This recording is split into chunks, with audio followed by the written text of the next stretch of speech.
Hey, welcome to the Welding Business Owners Podcast, where our podcasts are late, but our bids are on time. I'm your host, Kevin, with JMW Fabrication. Today, we've got episode number 3 with Matt from Stout Customs.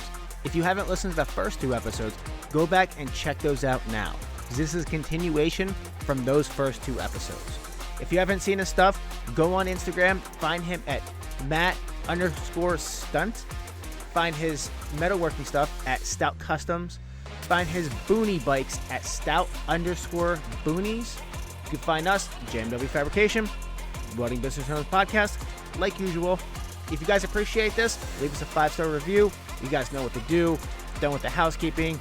Here's episode number 3. What was the hardest thing that you had to learn? Hardest thing I had to learn? Jeez, where do I start? The biggest thing that I wrestle with is changing my mindset of this is the Kevin show with his helpers, and this is no longer the Kevin show with his helpers. Mm-hmm. This is JMW Fabrication.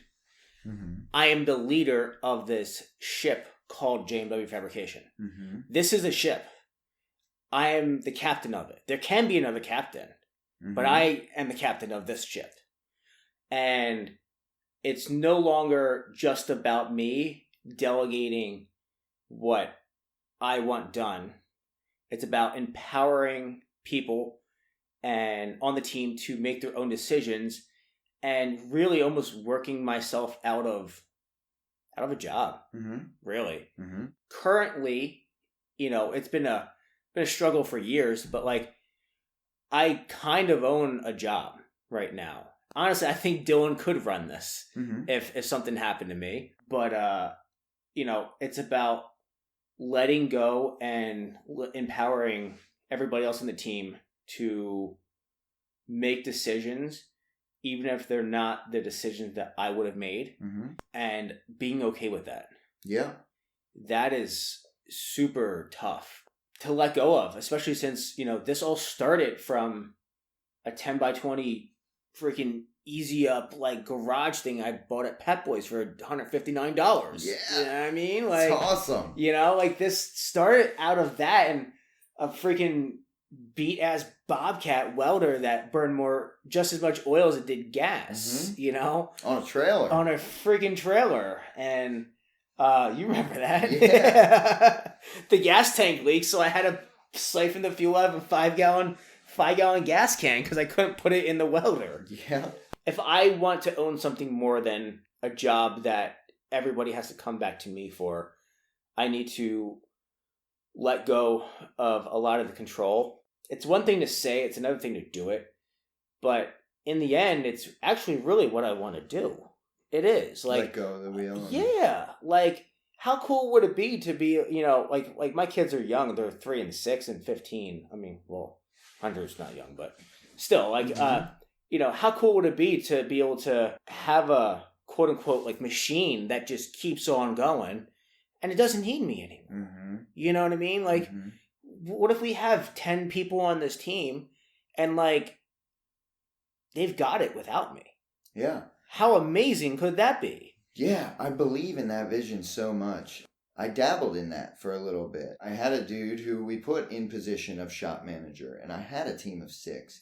And I was in New York most of the time, measuring the spaces where our work needed to go and getting everything in drawings and back to the shop. And the shop was effectively being run. And it didn't work out, so I throttled back, and then I tried to plug another person into that position, and then that didn't work. And each time I, attempted to sort of put someone on top, it's just okay, well, that now I'm broke because I overpaid this person for, let's say, a month, and then they didn't produce. So you can really fuck up a lot in a month. You know what I mean? So I gave this guy a shot. Let's pretend I hired Joe Schmo off the street, and he says he knows how to run a welding shop, and he's gonna take the wheel. All right, well, let's see what you got. Now, Joe he's pretty good, so he needs to make good money. So we give him a shot for 3 months. At the end of 3 months, if we're you're not cutting it. You've only trained him. So that's happened a couple times, and that was a tough pill to swallow each time. I'm like, well, now you've literally wasted all the company's capital, and we're back. We've gone backwards. Yeah. Get out.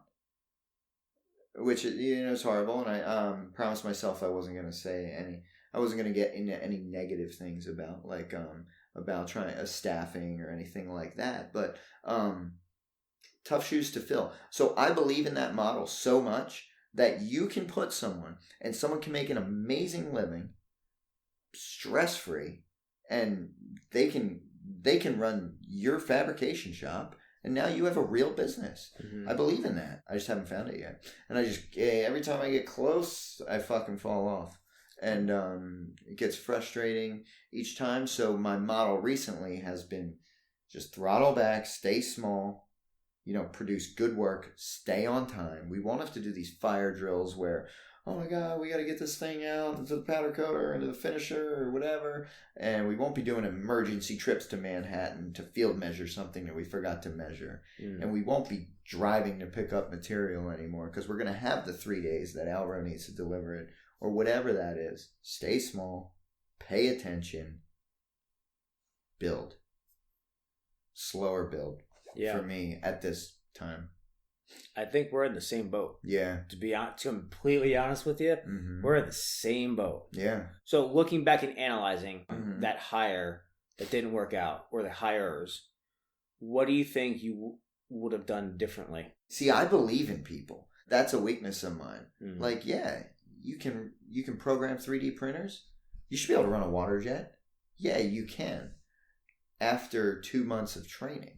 So if I'm going to hire a water jet operator, I'm going to hire a water jet operator. If I'm going to hire an architectural metals detailer with a resume who's worked on this hotel and that hotel and this airport or whatever, that's what I'm going to hire. I can't train a rough structural detailer to do fine detail. Exactly. Yeah. So I believe that the skill to work the computer can be used to detail a $20,000 reception desk.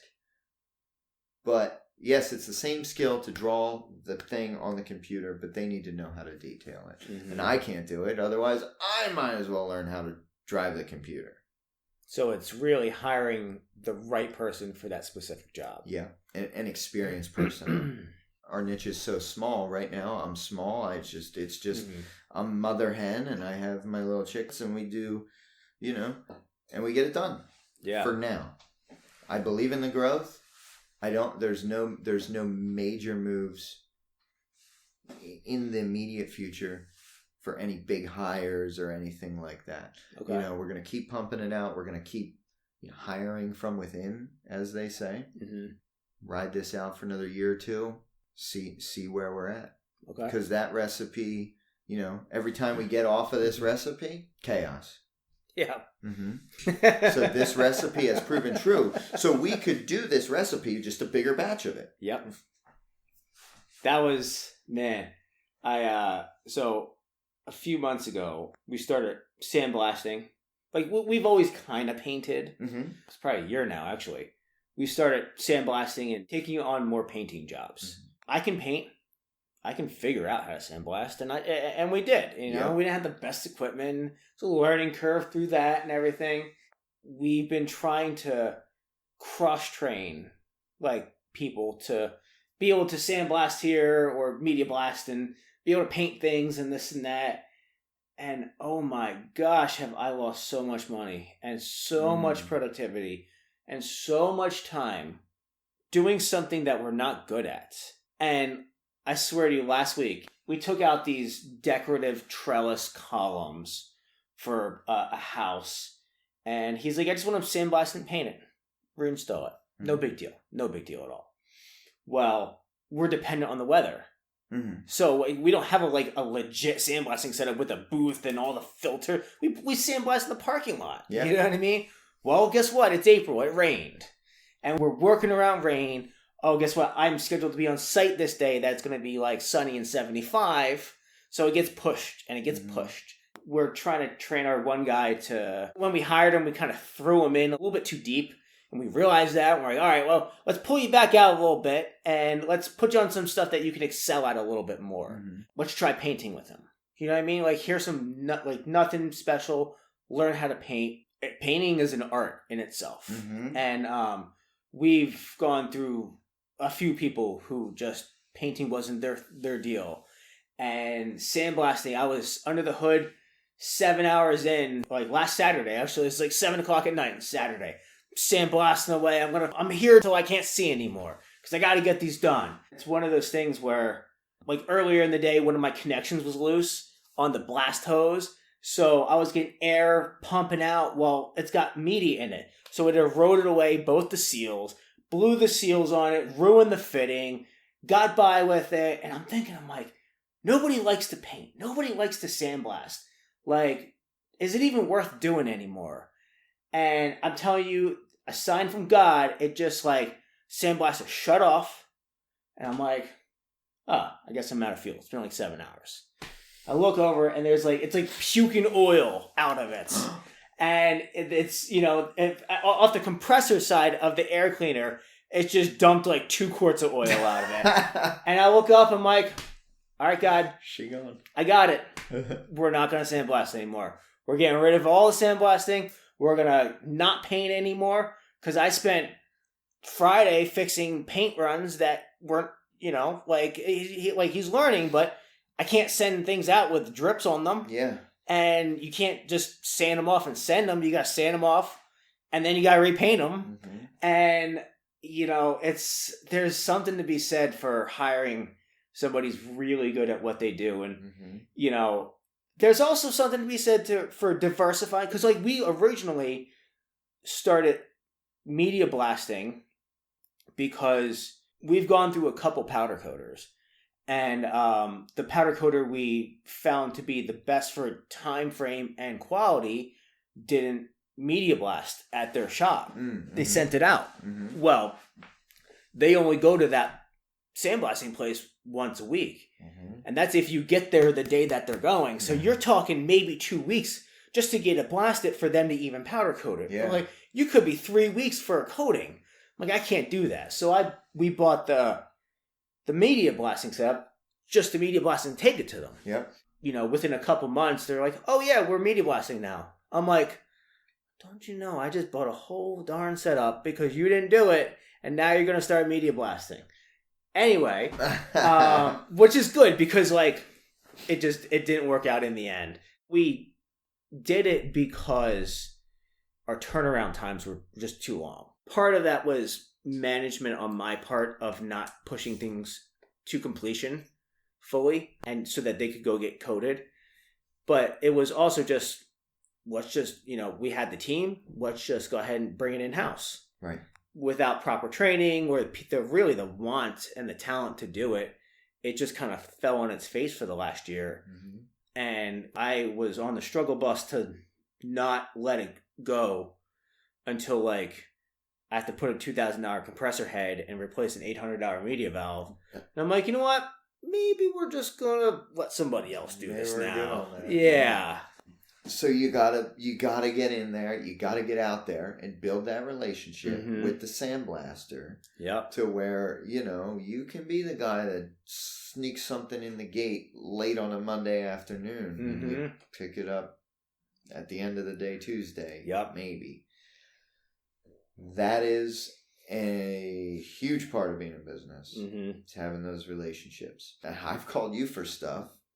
Yeah. Hey, can you now? I hate doing it.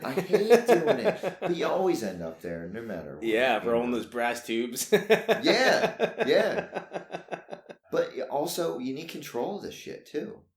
For that reason. So that's why you brought it in-house. Yeah. And it's not for you? I mean... It's not right now. It's not a no, it's a not right now. Yeah. I mean, so maybe in a few years...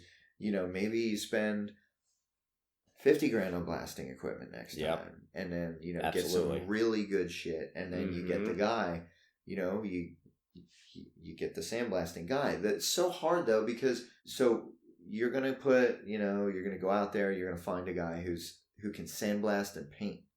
So then you got to keep this guy busy. You got to you're going to have a sandblaster and a painter, but you can't expect that guy to know how to weld. That's why you have this magical thing where you can figure out, Kevin, you have it, where you can just do whatever's in front of you because you want to do it and you know how to do it and you have the magical touch that we talked about in the first 30 seconds of this thing. It's true, man. So, I mean, congratulations. Have you made it to the top of the mountain? Like, you've made it that far, right? So is this it? And then... Well, it's also a curse because for a long time, I didn't realize that I mean, this sounds kind of pompous, but like I was kind of special with that. Dude. I just expected everybody else to be on the same level with me. I know. And I didn't realize it was actually a gift. And I'm like, why are you guys not doing, like, what don't you get about this? You know what I mean? Like, and then, really it was Melissa she's like, everybody's not like you. I'm like, I know, but I can teach them. Yeah, I can teach them. Like, no, they don't want to. That's not what they do. Yeah. I'm like, it took.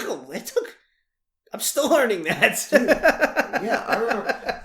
I hired a kid out of welding school one time, and we threw him in the shop, and then there was an issue with the well. I had to dig it up at the shop, so I borrowed a backhoe from a friend. They dropped it off. I got on the backhoe and I started digging up the parking lot. Mm-hmm. Right there in front of this kid. And he came around the corner and he was like, "What are you doing?" And I was like, "What are you talking about? I'm just digging up the parking lot. I got to fix my well." How do you know how to do that? And I was like... I watched a YouTube video and I got a backhoe. Oh, dude. We're two totally different people, aren't we? Which, it's cool. I mean, it's a funny story, but like... It's true. Like, how do you know? Like, your truck's got a massive oil leak and you get the thing fixed in 5 minutes. I think your employees stare at you like, what is up with this guy? Yeah. But that's a curse too, because you still think the old girl can get on the road with the little oil leak and you think everybody's going to know to pay attention for those types of things. Yeah. Like, I started getting better equipment because... it works good if you wiggle it just right and then you hit the button. I have I'll run that for 10 years. Oh, man, I still do that. And then, and then the new guy comes around the corner and he's just like, and you're like, no, hold on. Like, got it? And he looks at you like, what? And you're like, why don't you just buy another truck? Right, yeah. Yeah. You're like, yeah, you got it? I'm only showing you this once more. Just get a new truck. Get a different band. You know what I mean? So yes. that's been one of my, one of my things that I'm working on is getting better stuff, And, I just got this new brake, and that's something I've never financed a piece of equipment. And I financed this new brake. The most money I've ever spent in one place at one time is buying this AccuPress. But I found myself driving around. There was a gigantic hole in our system. If it had to be really, real nicey nice on the bendy bends, I had to go to a sheet metal vendor. So I built relationships with 3 different sheet metal vendors in the area. Hey, can you bend this? Yep. And figure out who's good at what. This guy's good at bending stuff without having a tool mark in it. Because a lot of our stuff, we can't have a tool mark in it after it hits a press brake. That guy's good at that. This guy's good at bending stuff, quick turnaround. And these guys are good at thicker plate or whatever. Yeah. Whatever, you got to have your bag of tricks. So I found myself driving around. One week, we were real busy and was driving around all these different sheet metal vendors trying to get certain parts were coming off of my water jet. We had a really good, so we can blank out the parts really well. If we want to make a pan, we can cut the pan with the notches, and the only thing we were lacking was the real sweet press brake, which we have a press brake. We had 2 press brakes, and they were both really good machines. They just couldn't do the level of work that we needed. So we were outsourcing it. So now, as the blanks are coming off of the machine, I'm taking them to the shop, and the demand for the job started. A couple things went wrong on site. The demand got really, really hot, really, really quick. And next thing I know, I drove around for a week, going to all these different sheet metal shops, drop off, pick up. So now, in certain scenarios, I need to be there to deliver the message. You know what I mean? So I can't just send one of my helpers. Mm-hmm. So I drove around for a week, and then there were some really minor mistakes. Like it was a big job. We had like 300 parts to make, and I made one mistake when flat patterning all of them. One mistake transitioned over to like 16 parts. You know, I fucked up 16 pieces of aluminum. Not a big deal on a 300 piece order, but those 16 pieces had to go get reproduced. We had to cut the blanks, get them to the sheet metal shop, get them bent, get them powder coated, and glued to the components ASAP. Mm-hmm. Like, now what?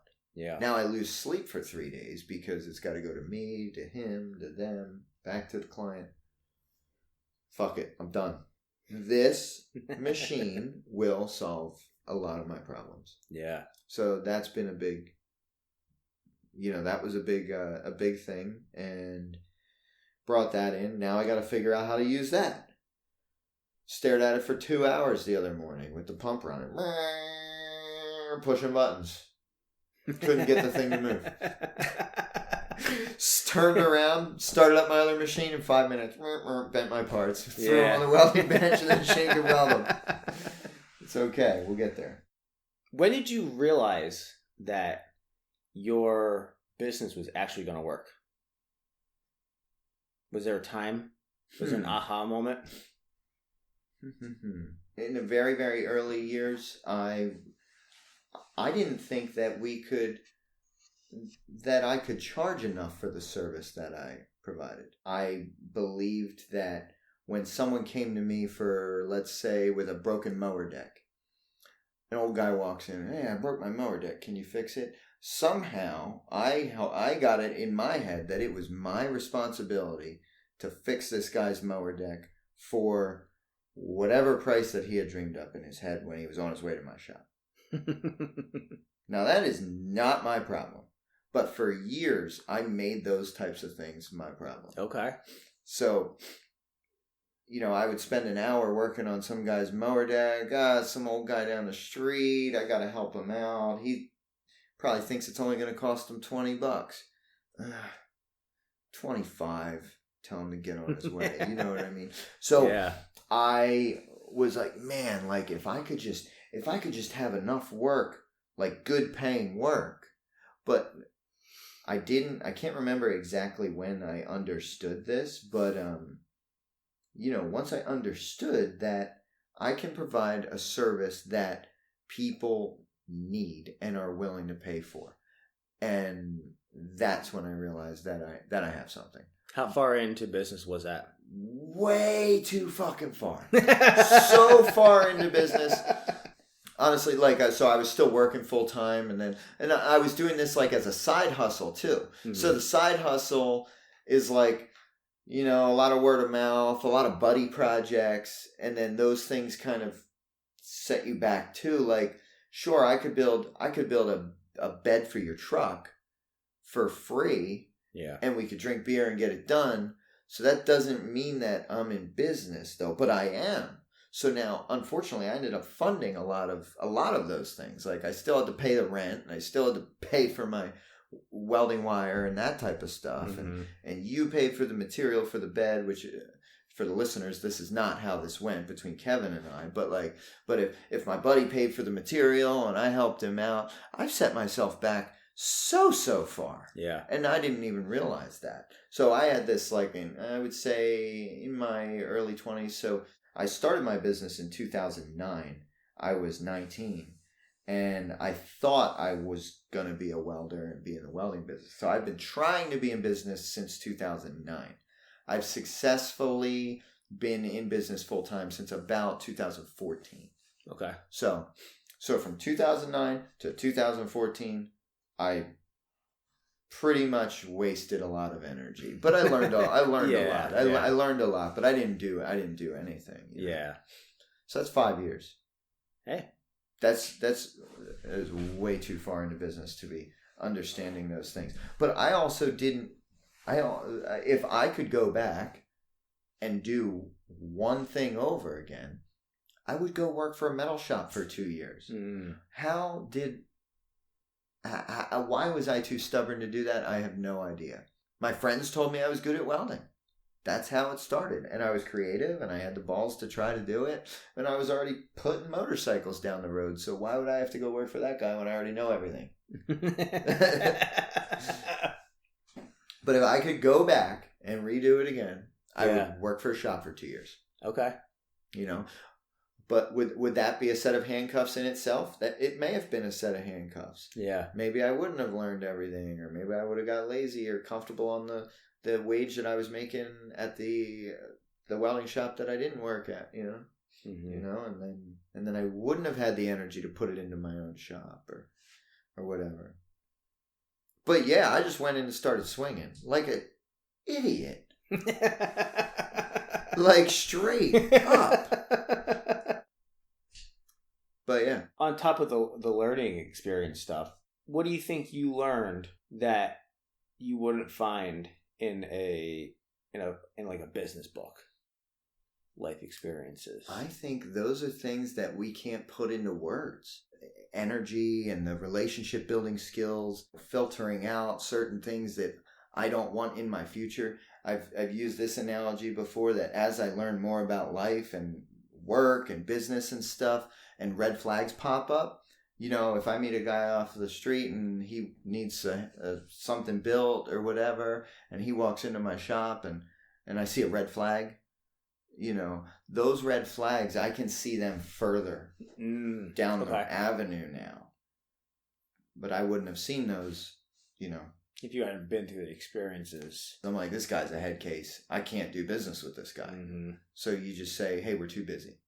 If I hadn't experienced that, my antennas wouldn't be as tuned in for those types of things. And it's not just people. Yeah. It's scenarios. It's jobs. Yeah. You know, it can be jobs and scenarios and all sorts of stuff. So I'm thinking specifically one job where I was bidding it and I talked to the lady and she told me ahead of time, she's like, I'm very high strung. And I charged accordingly because she said that, but I didn't charge enough. Oh, yeah. Because she's going off about all this, you know, this job, holy moly.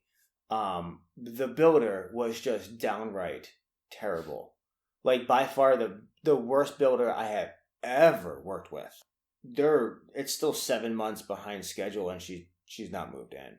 Oh, no. As of today, still. Wow. I learned when the builder lets the homeowner deal with a vendor without him involved, there's going to be issues.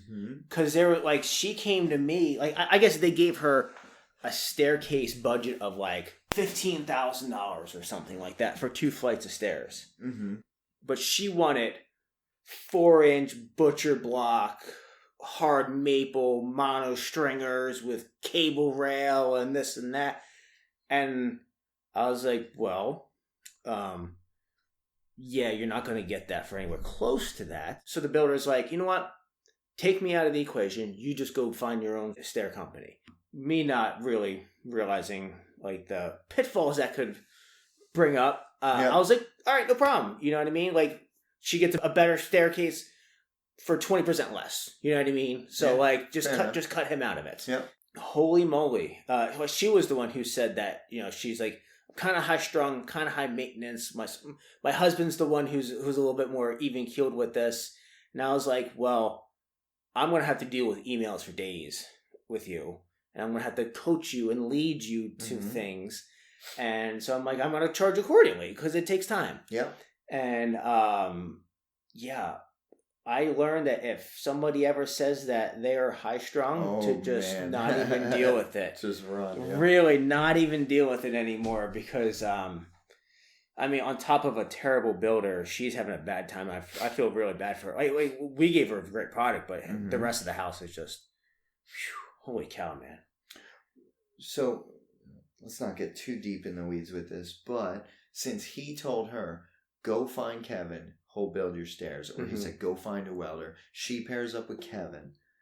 He'll build the stairs. And now you're working directly for her. Do you find that he's just making things more difficult for everyone? Because, well, Kevin's in the way of this, so I can't do that. You need to call Kevin and tell him that he needs to get here. No, it was a lack of planning on their part. The builder is a father and son team. The son is almost never there. The father's there about every other day for a couple hours. I dealt with the trim carpenter who was really good. Like, he's top-notch guy. And he's like, this job is so just completely backwards. And, there were times where there was a lot of issues with handrail clearances because of things that they added afterwards, after the fact. Like, we designed our stairs. We gave them a 3D CAD model. Like, we designed in Shaper 3D, sent them the model. They can zoom in on things. They can check dimensions on it and everything. Obviously didn't look at it. And their basic drawings of the house didn't show any details of anything. So we talked about things, and I wrote down notes of what we talked about, and then they changed things without letting us know. Like, they added 1-inch boards going up the stair opening, which, now instead of having 1.5 inches of clearance between the edge of our top rail, we have a 1/2 inch of clearance. Well, they went ahead and just cut it, fabricated it. Our railing up on the landings went on top of those boards. So, like, what do we do here? You added in this 1-inch piece, and nobody told me about this. Nobody approved it. Like there's no communication there. Right. And it turned into a giant nightmare because the two people who knew what they were doing were us and the trim carpenter. The builder just kind of like was just trying to be like, oh, it's not my problem. It's not our fault. And we're just like, actually, it is your fault. You told him to do that. You didn't talk to us about it. That's what I was saying. Well, yeah. But he's not. So now he's not getting compensated to talk to you about what he's doing. So then he's just gonna keep on going on his merry way, and then not manage the project like he's supposed to be doing. Although he backed out of it, so he's not getting paid to do that anymore. So yeah, it causes a mess. Sorry to hear. But no, I'm sorry for her. It's a nightmare for her. Yeah, it's important to have clear boundaries and learn when to say no and see those red flags coming. Yeah, it's got to be those unteachables. Learning to say no. Yeah, not even say no, or learning when to say yes, or learning, where to pull the trigger, or what, do we just stuff that you don't know until you know. That's it for episode number 3 with Matt from Stout Customs. If you liked it, give him a follow on Instagram. If you like what we're doing here, follow us on Instagram and give us a 5-star review in your podcast player. I appreciate it. Stay tuned next week for episode number 4 with Matt from Stout Customs.